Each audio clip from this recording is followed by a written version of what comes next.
ఇడ్లీ పిండిలో కొంచెం నీళ్లు ఉప్పు వేసి ఇలా లూజ్గా కలుపుకోవాలి. ఇప్పుడు ఇడ్లీ ప్లేట్లు ఒకసారి తడి చేసుకుని ఈ ఇడ్లీ పిండి పెట్టుకోవాలి.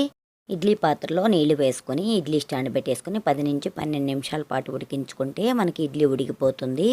ఇప్పుడు స్టవ్ వెలిగించుకొని ఒక ప్యాన్ పెట్టుకొని కొంచెం ఆయిల్ వేసుకోవాలి.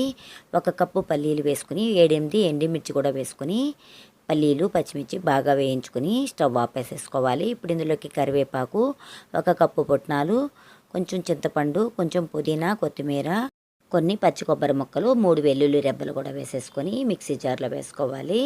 ఇప్పుడు ఇందులో కొంచెం కల్లుప్పు కూడా వేసుకొని ఒకసారి మిక్సీ పట్టుకోవాలి.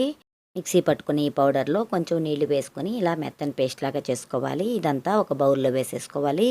స్టవ్ వెలిగించుకొని ఒక ప్యాన్ పెట్టుకొని కొంచెం ఆయిల్, పోపు గింజలు వేసుకుని పోపు గింజలు వేగాక కొంచెం కరివేపాకు, ఎండుమిర్చి వేసుకొని స్టవ్ ఆపేసేసుకొని ఇప్పుడు పచ్చడిలో కలుపుకోవాలి. ప్లీజ్ లైక్ చేయండి. Thank you for watching.